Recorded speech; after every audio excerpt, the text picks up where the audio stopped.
Boa noite a todos. Que boa noite, bom. Que bom. Eu agradeço, viu? Agradeço a presença de vocês, porque se eu tivesse no lugar de vocês em optar o sofá e o cobertor hoje, eu vir aqui, eu estaria lá. Obrigada pela presença, pelo carinho. E é uma alegria estar aqui, como disse, né? A nossa companheira e filha da Maria Isabel. Feito esse convite há tanto tempo e hoje tivemos a oportunidade de aqui estar. Como se tentando reparar essa falta do passado. Graças a Deus que Deus nos permite isso. E a escolha foi o homem de bem. E eu vou começar contando uma história. Apesar de amar poesias, não consigo decorar todas. A idade já não nos permite. A memória muito atarefada nos afazeres não nos deixa com tanto tempo assim para decorar todas. Mas, alguém conhece A Lenda das Rosas? De Maria Dolores, psicografia de Chico Xavier? Não? Acho que já li alguma coisa, mas não nada que... Eu falo de rosas porque amo as rosas. Acho até que não sei tamanho o significado da beleza delas e do que elas podem fazer no ambiente. Gostaria até de estudar sobre isso. Eu acredito por muito que a gente não tem o conhecimento do poder que elas podem fazer por nós. Então, tenho no meu dia a dia o hábito de dar rosas às amigas, dar rosas às pessoas que vão ao centro e, pela primeira vez, a um centro, trazer uma muda para que se aplante. Que ela possa fazer aquilo que eu não vou conseguir na noite, mas que ela, ao estar aqui, poderá exalar o perfume, a sua beleza e o encanto que muitas vezes nós não temos. Diz Maria Dolores, então, a Chico Xavier, em psicografia, que enquanto Deus criar o mundo, na sua infinita perfeição, criar a terra, os lagos, os mares, os animais, as plantas, não é? As árvores, também criar a beleza das flores, encantadora também as rosas. Mas diz também que à beira do caminho, sozinho, criara um espinheiro. E que ele, ao passar e decorrer dos anos, observava a sintonia de toda essa natureza criada por Deus, e então ele mesmo se questionava: poxa vida, vejo pessoas que passam e distanciam-se de mim com medo dos meus espinhos. Realmente reconheço que posso muitas vezes ferir as pessoas. Vejo que não é por acaso que elas se distanciam de mim.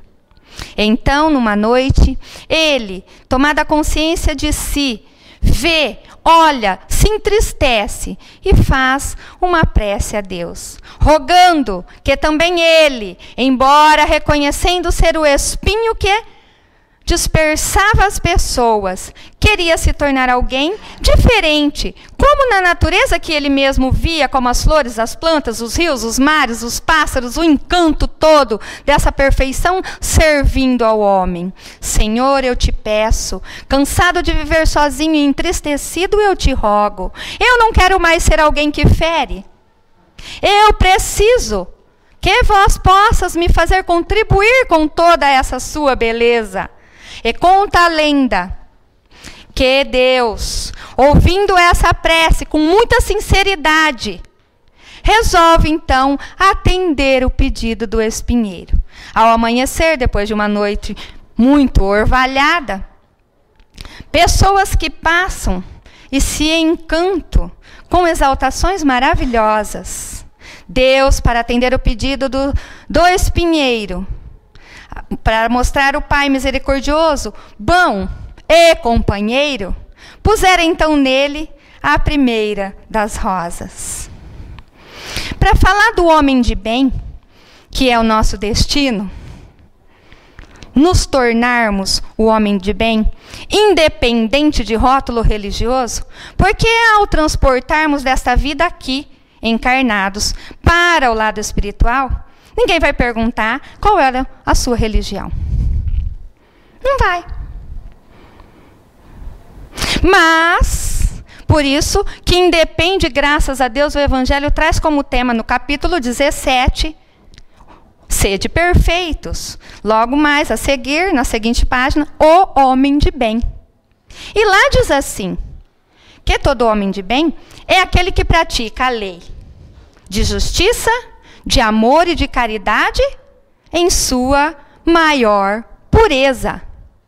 Quem de nós aqui, hoje, pode dizer que estamos à altura de praticar a lei de justiça 100%? Quem de nós podemos dizer aqui hoje que praticamos a lei de amor 100%? Quem de nós vai dizer aqui que pratica a caridade 100%? Se tiver alguém aqui, eu parabenizo. Já está um passo adiante de nós todos. Pelo menos da Maria Shirley.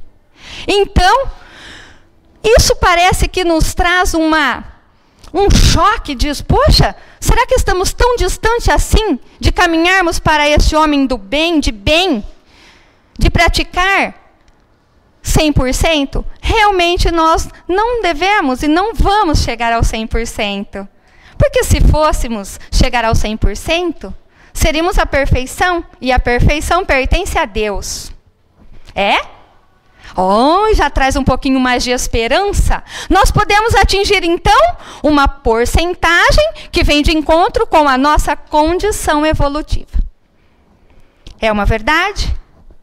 Se nós estamos no mesmo barco, independente de religião, o Espiritismo nos traz os esclarecimentos necessários para nos tornarmos pessoas melhores. Eu posso angariar nessa vida, se trouxe 30% de paciência, um pouquinho mais. Se eu trouxe dentro de mim a capacidade de não perdoar, isso não é nem capacidade, é incapacidade de não perdoar, porque capacidade já seria se eu tivesse alcançado o perdão. Mas eu tenho a chance de, com a doutrina espírita, angariar aí uma porcentagem boa de perdão. Porque no capítulo 12 do Evangelho segundo o Espiritismo, eu, Maria Shirley, me deparei com esse capítulo, que era amar os inimigos. E eu dizia, é impossível. Jesus pede demais para mim.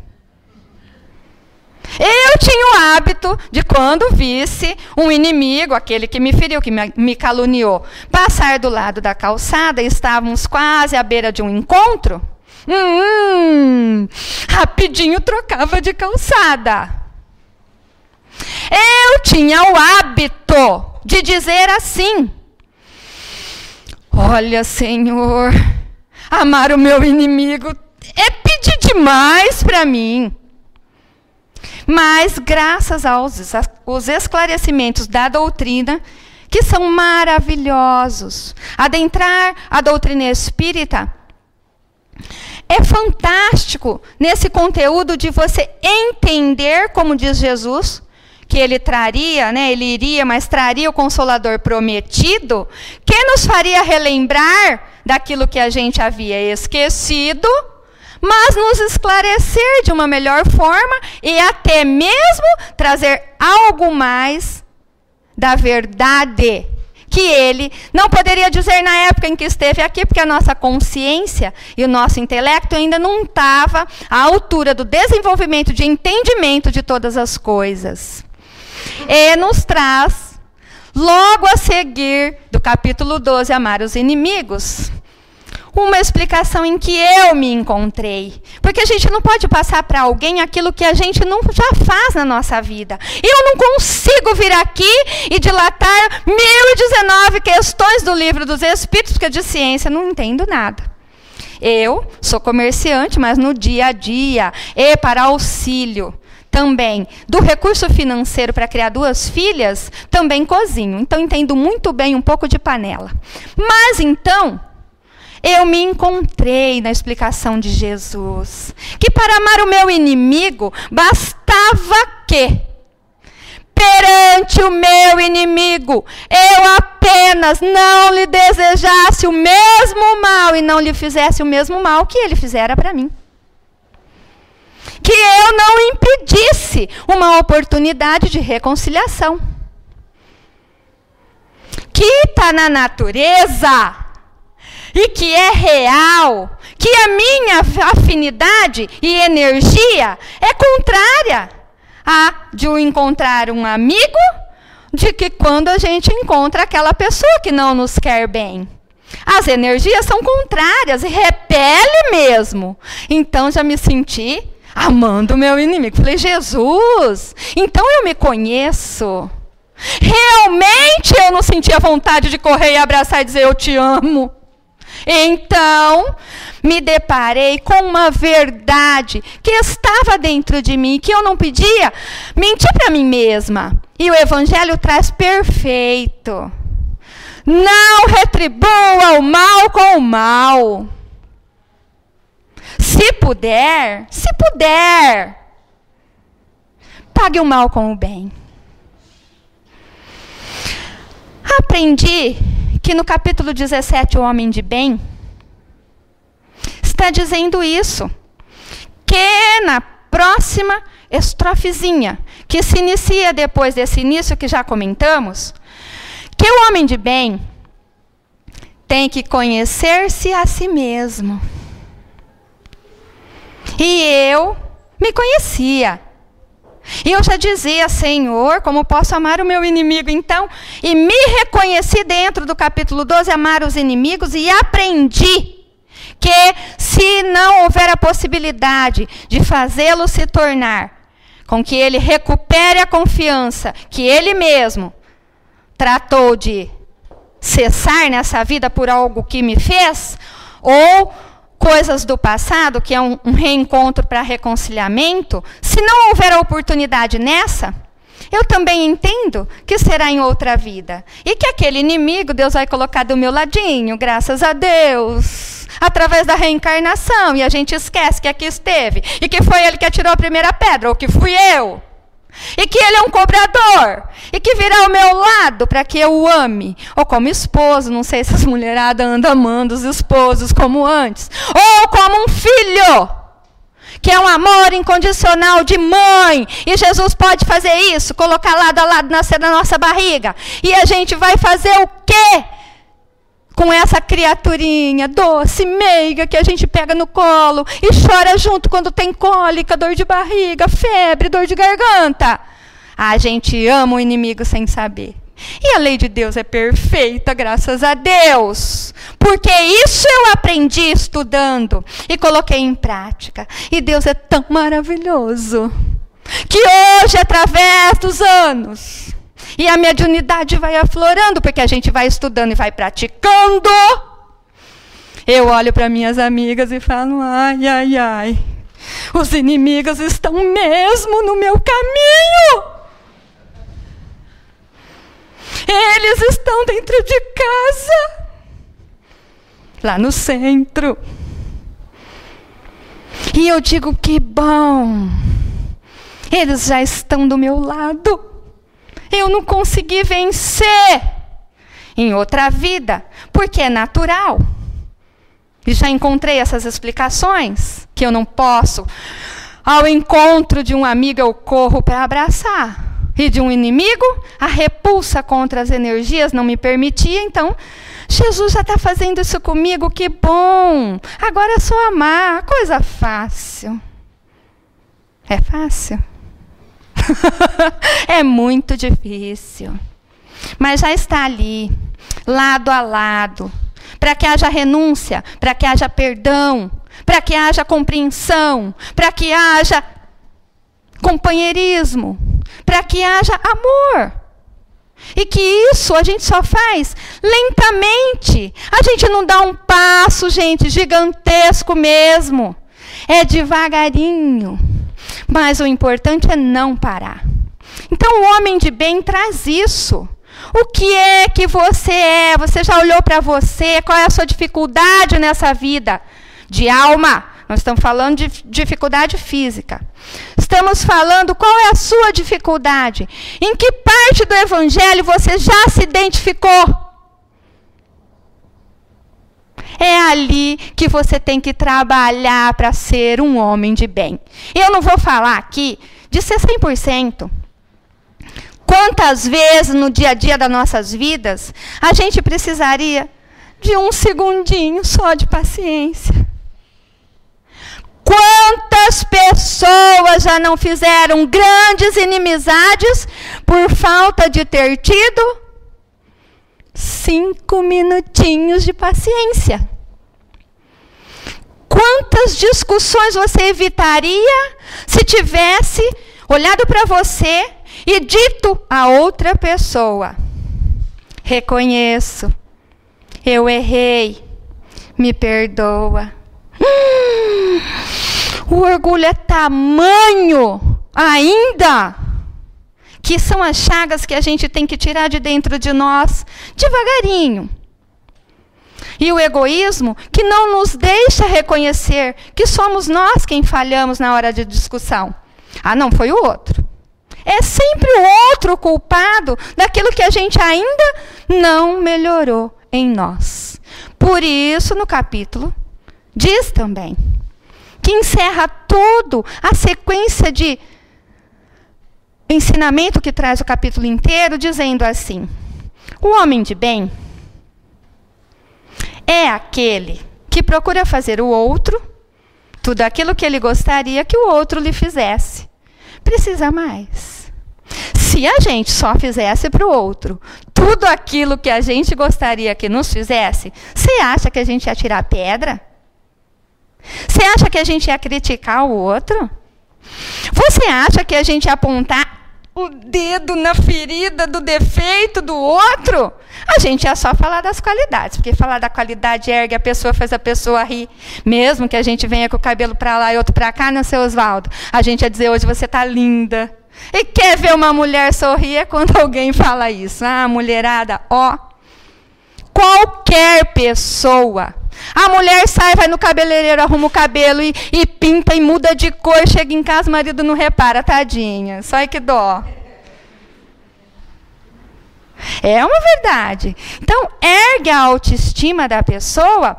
Não digo sermos falsos, falarmos de coisas que ainda não temos. Mas, gente, a gente tem algo de bom dentro da gente. Nós não somos ainda totalmente isento de qualidades. Nós temos qualidades e imperfeições. Mas a gente acha de falar do outro exatamente das imperfeições. Olha, você... você... Não!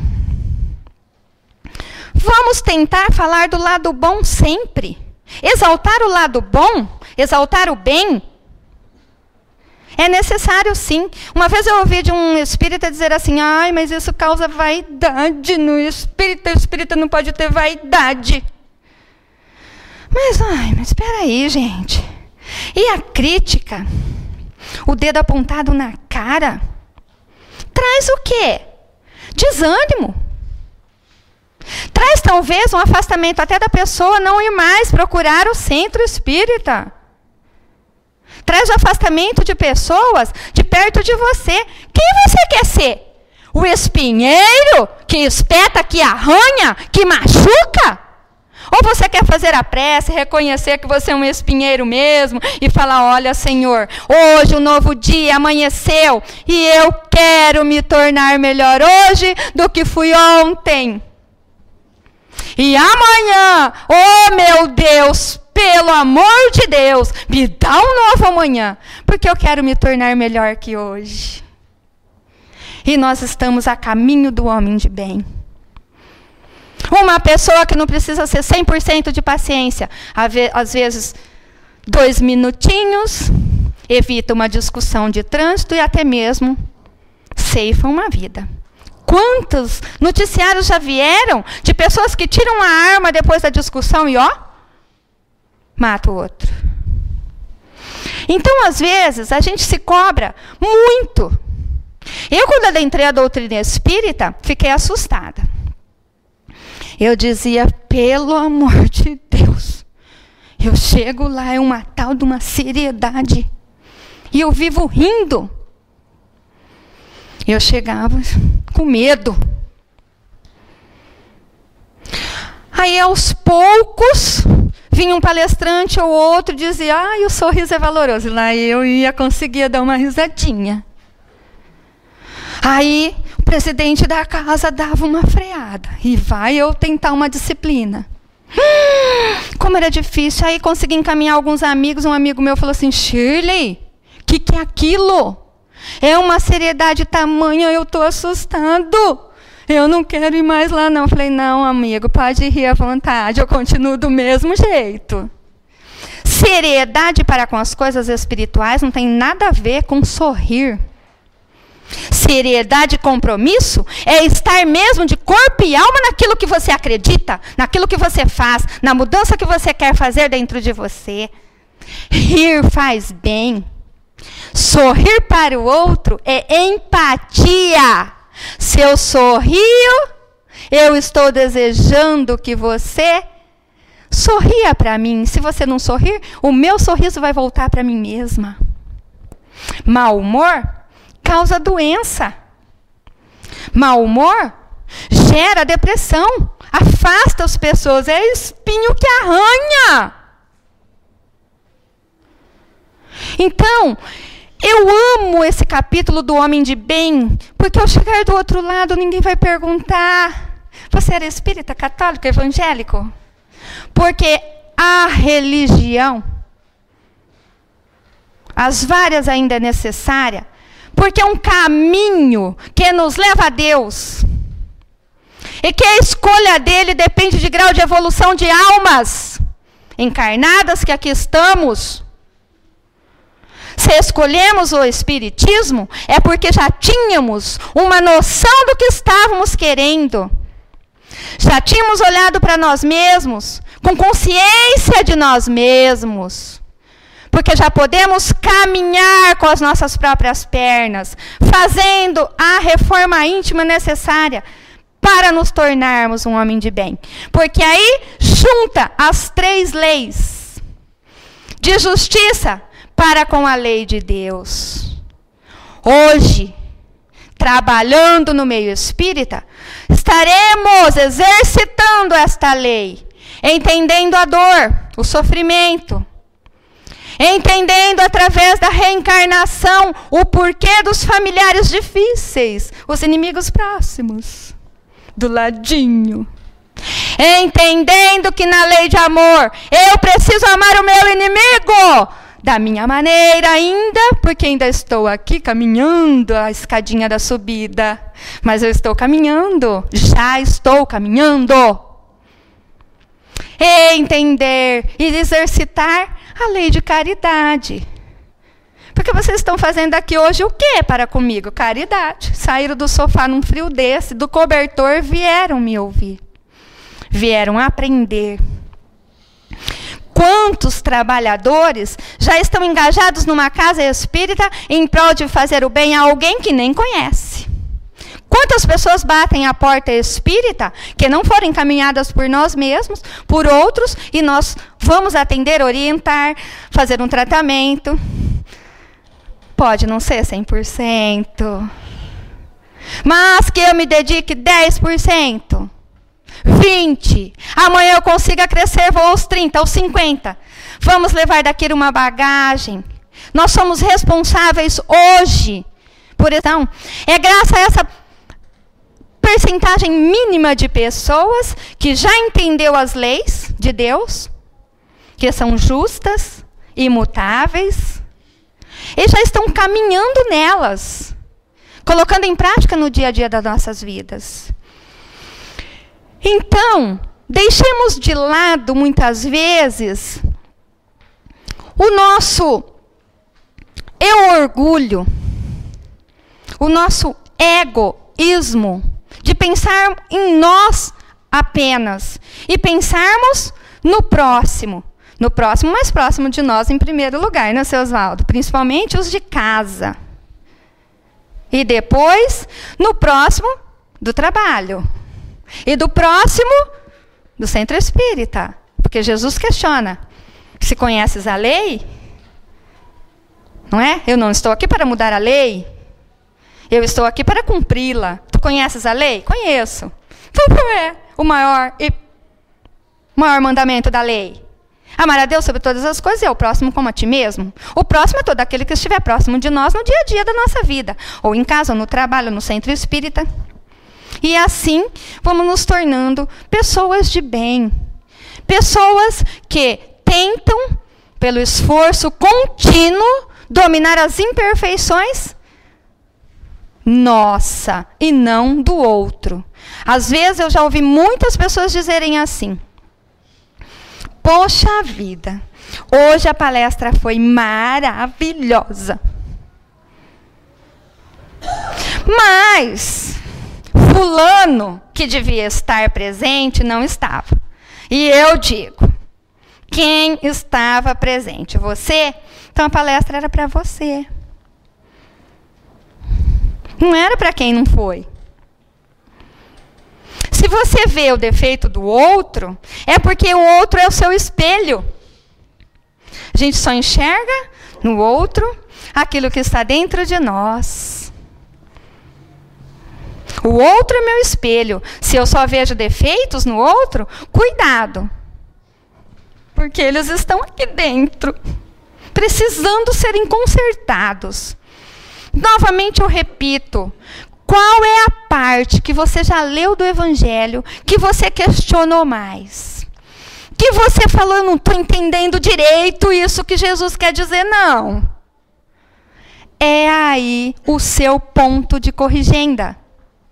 Eu já descobri o meu. Não falo que é só dos inimigos, não. Tem muitos outros. Mas o meu primeiro, a minha primeira faceta de evolução aqui, eu não tenho dúvida, que era trabalhar em mim o perdão. Eu não. Nem dúvida nenhuma. E assim segue o Evangelho falando das características do homem de bem. São tantas. O homem de bem é benevolente. Ele perdoa com facilidade. Ele tem fé. Ele tem esperança. Então falamos de perdão, que é o entrave da humanidade rumo a esse grau que a gente precisa alcançar. A maioria das pessoas está sem aprender a perdoar, porque não entende a faceta do perdão.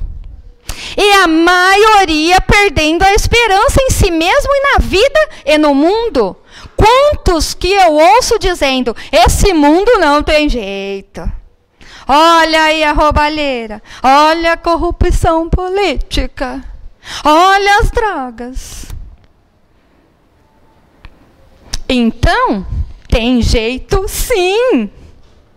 Se você quer ver uma mudança no mundo, a mudança primeiro começa em você.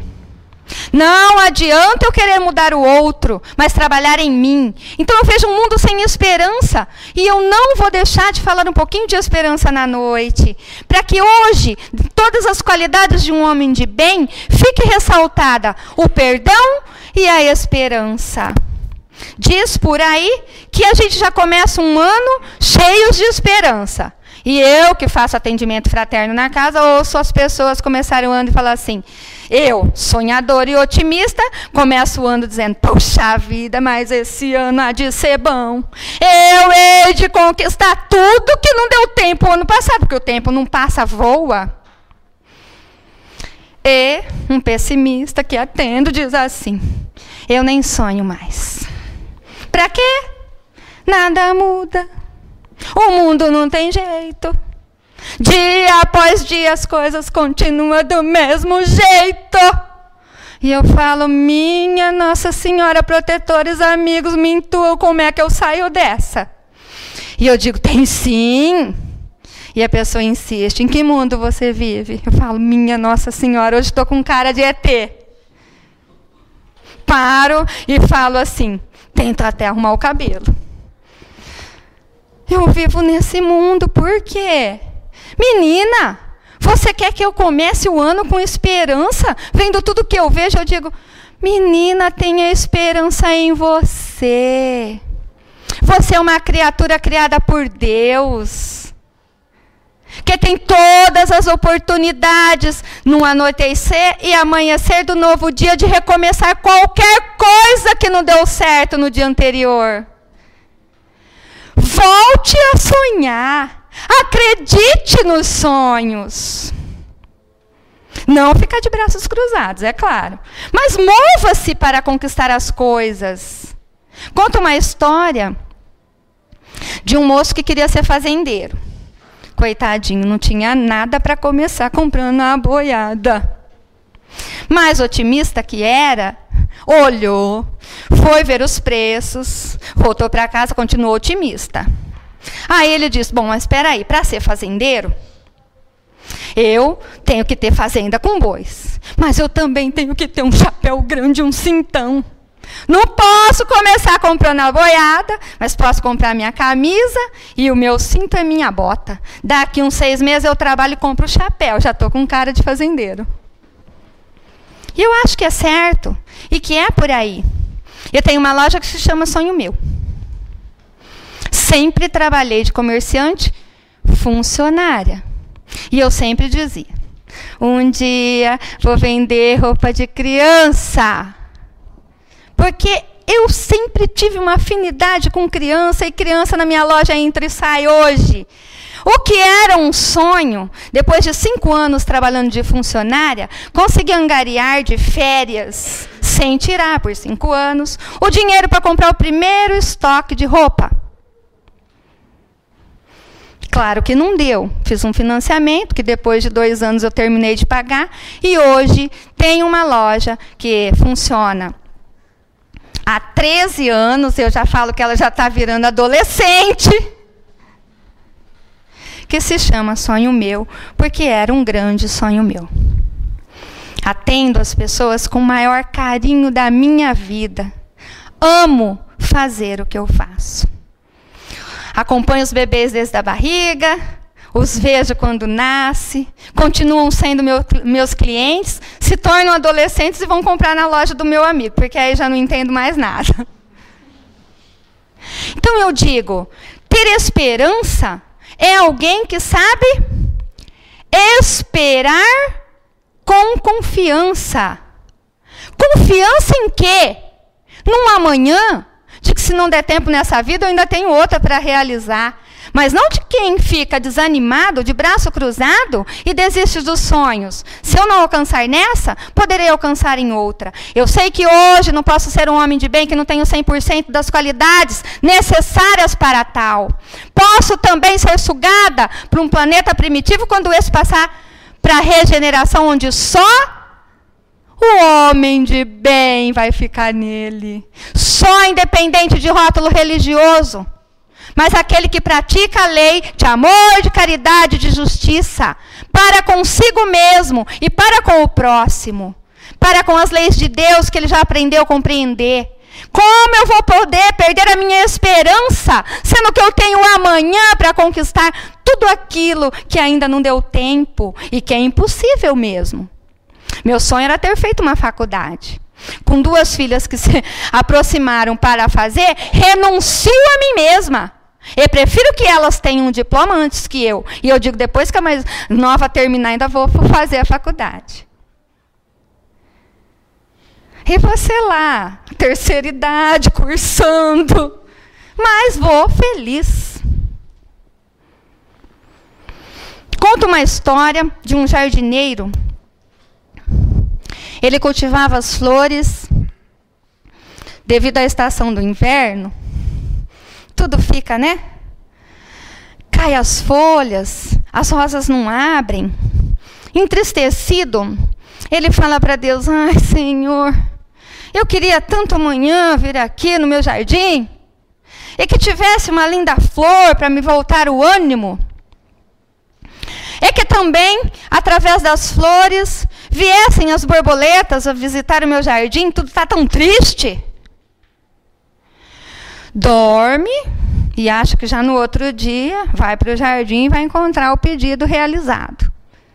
Assim como nós, que às vezes pedimos e nem esperamos o amanhã. A gente queria era para ontem, mas a gente já pediu meio atrasado e a gente quer que aconteça assim as coisas.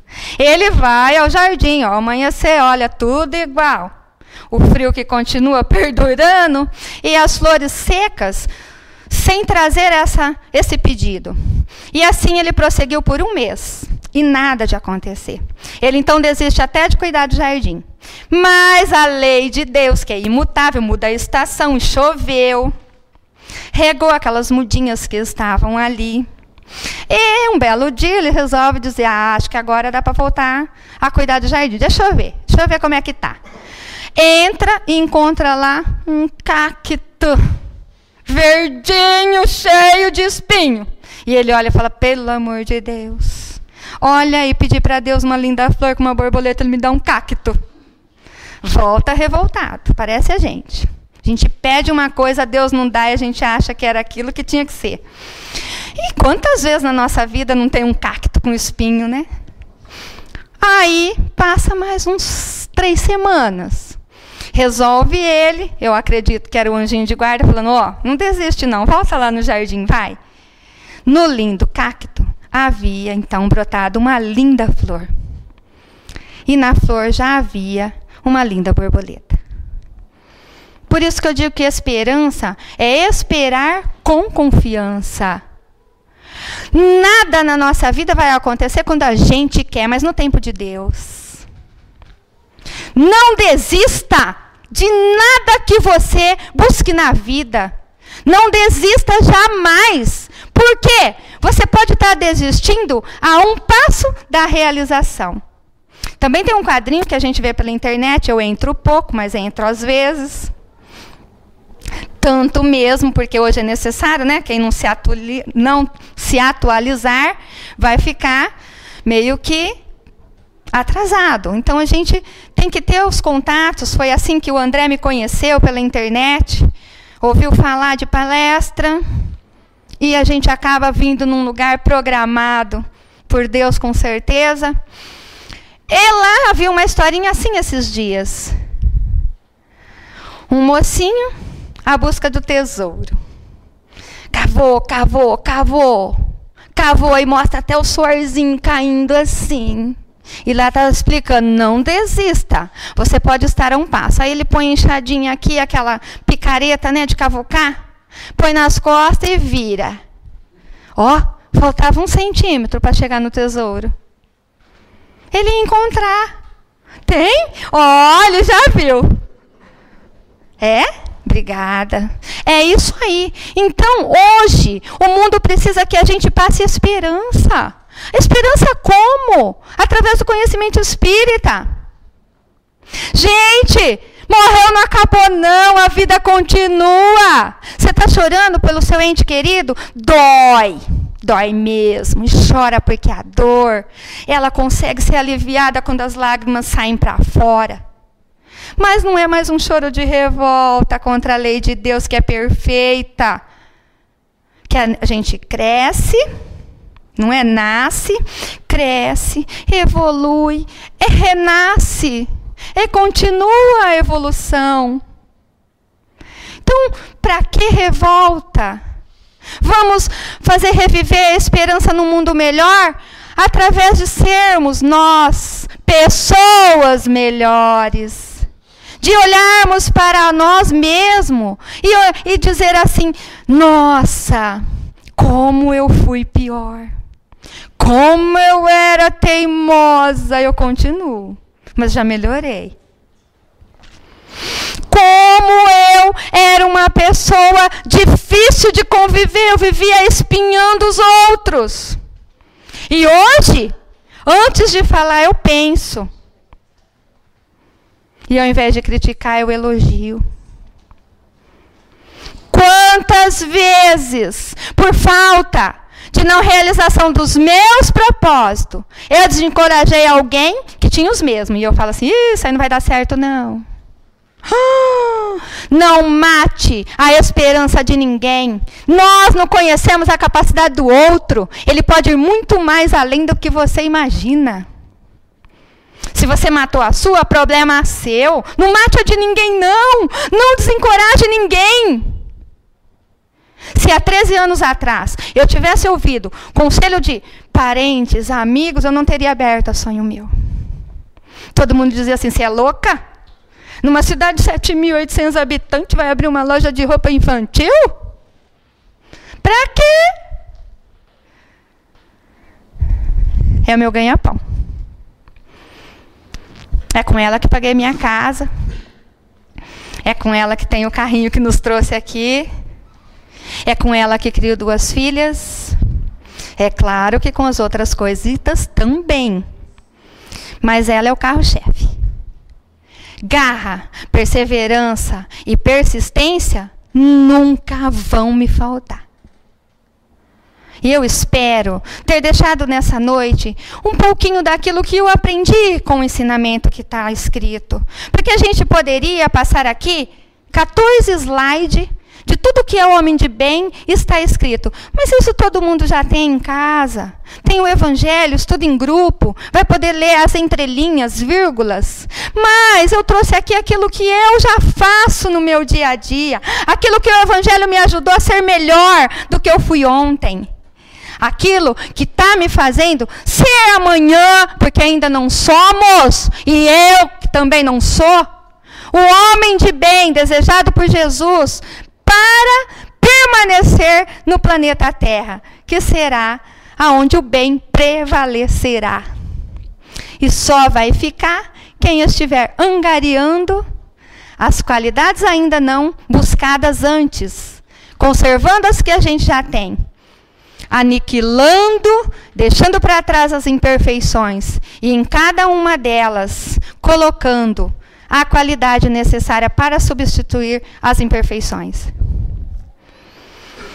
Conta uma história do Chico Xavier, que a qualidade sublime e maior que exemplifica todas as outras é a humildade.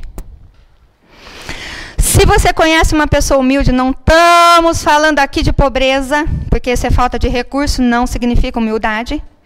Humildade de alma, de pessoa que olha para si, reconhece que errou, que pede perdão, que perdoa, que auxilia, que compreende, que se coloca no lugar do outro, quando o outro está nervoso e diz, poxa vida, ele falou aquilo porque ele precisava. Humildade conquistada, porque já compreendeu, já perdoou, já é benevolente, já tem esperança, tem fé no futuro. É essa humildade que resume todas as outras qualidades do homem de bem. Conta a história que Chico, já famoso por escrever as obras, não era conhecido por um vendedor de livros da livraria de Pedro Leopoldo. E esse vendedor queria muito saber quem era o Chico. Ganhara pelo Chico uma admiração infindável. E dizia aos companheiros, olha, até mesmo para clientes que entravam na loja para adquirir as obras do Chico. Quando verem o Chico aqui, por favor, me digam quem é, quero conhecer. E, um belo dia, após dizer a alguém que, se vira o Chico adentrar a livraria, o avisasse, o Chico adentra. E o Chico cumprimenta todo mundo, e todo mundo vai ao Chico, e ele quietinho olhou para o ser humano do Chico, olhou com aquele arzinho de desprezo. Olhou e falou, nossa senhora, quem será que é nessa simplicidade toda? Parece um maltrapilho. O companheiro chegou a ele e disse, olha, você queria tanto conhecer o Chico? Eis aqui o Chico. E o Chico vai de encontro com um sorriso e um abraço, ele abraça o Chico, todo desconfiado e no pensamento dizendo, é impossível.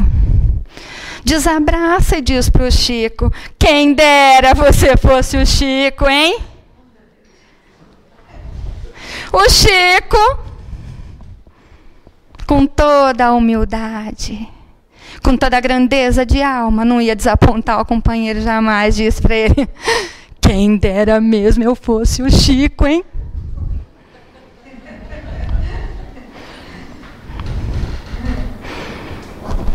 Sabia que num porvir, ele mesmo ia identificar a pessoa do Chico. Mas o Chico mesmo não quis dizer nada. E eu quis deixar o exemplo do Chico, porque depois de Jesus, o nosso modelo e guia, ele pode ser para nós, não é? O exemplo da humildade em pessoa, da pessoa que praticou a lei de caridade, de justiça e de amor na plenitude. Poderia falar de Madre Teresa de Calcutá, Irmã Dulce, São Francisco de Assis. Poderíamos citar muitos outros na noite.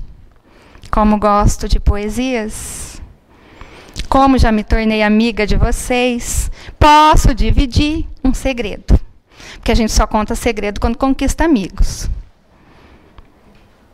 Por adorar poesias, eu imprimo, leio, não decoro nada. Tenho que falar alto, ler alto, porque aí os ouvidinhos gravam mais fácil. Consegui me identificar e me emocionar por demais com a história da psicografia do Irmão do Caminho. Simeão, alguém conhece? Imprimi as folhas e comecei a falar alto para decorar. Uma das minhas filhas dizia: pelo amor de Deus, mãe, já tem uma semana que você está lendo isso alto. Ninguém mais aqui aguenta, vai para o quarto. Bom, às vezes ia para o quarto, mas às vezes já estava na sala mesmo, cansadinho, o sofá é um refrigério para o corpo cansado. Estou eu com as minhas folhinhas lendo alto. Minha filha torna a me cobrar que pare e que desista de decorar a poesia. Vai para a faculdade, eu com as folhas todas caídas no chão, porque depois de umas horinhas a gente dorme também, viu? Dorme ali no sofá mesmo. Chega ela, abre a porta e grita alto: Simeão, Simeão, meu irmão do caminho. Falei: Virgem Maria, minha filha decorou a poesia. Primeiro que eu. E isso é realidade, foi assim mesmo. Então, se ela conseguiu decorar de me ouvir, eu não podia desistir. Fui para o quarto, 1 mês, 2 meses. Talvez hoje eu erre alguma coisa, me perdoem. Mas eu me considero que decorei a poesia. Ela vem refletir essa história do espinheiro como nós. Que podemos sim ainda ter os espinhos para tirar essas arestas e nos transformar na beleza das rosas. Que guardemos essa história como exemplos para nós mesmos. Que possamos aos poucos tirar espinho por espinho e nos tornarmos perfume que exala, beleza que encanta. O homem de bem. Simeão, ele era moço ainda quando escutou a história de Jesus. E, acendendo esperanças na alma linda, inflamou-se de fé, de amor e de luz. Morava numa choça da montanha junto de antiga estrada sem vizinho. Era bondade numa forma estranha, o amigo dedicado aos irmãos do caminho.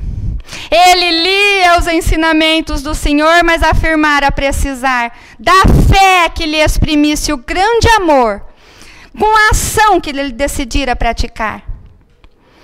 Na pequena morada pobre e agreste, ele cavou no solo um poço, água de mina, que ele, olhos em luz e sorriso na face, oferecia a quem passasse, por lembranças de paz, da bondade divina. Simeão alcançara os 80 janeiros, trabalhando e servindo dia a dia, sem quaisquer outros companheiros que não fossem os viajantes a pedirem água, conforto, companhia ou um copo de água fria. Alta noite, Simeão ouviu uma voz que chamava bem baixinho: Simeão, Simeão, meu irmão do caminho. Quem sois vós? Respondeu o interpelado. Um peregrino desacompanhado, eu rogo pousada, amigo, respondeu o forasteiro. Ergueu-se devagar o cansado hospedeiro, fez luz, abriu a porta, mas o vento avançou a chama semi-morta. Entrai, disse o velhinho, agora eu sei que não estou sozinho. O velhinho, entre passos mal firmados, sempre buscando movimentar a luz acesa, trouxe a bacia de água e morna, mergulhando-lhe os pés ensanguentados. Ao ver os dedos maltratados, disse ao viajante tomado de surpresa: quanto sangue verteis! Como tendes andado? Disse o estranho viajante: Deus te abençoe, amigo, assistência bem-vinda, mas eu creio que devo andar por muito tempo ainda. Simeão de joelhos, ainda lavando-lhe os pés com infinito carinho, ao tocar nas crostas das feridas a fim de removê-las, viu nelas 2 chagas abertas. Eram 2 estrelas. O velhinho assustado buscou fitar-lhe as mãos com ternura e respeito, viu nelas 2 chagas abertas, eram 2 estrelas. Ele olha, e via também uma luz que ampliava do coração. E ele grita de emoção, dizendo assim: Jesus! Jesus! Sois vós, Jesus! E o Senhor, erguendo as mãos em luz, disse abraçando o ancião: vinde a mim, Simeão. É chegado o teu dia de repouso e de luz no mais além.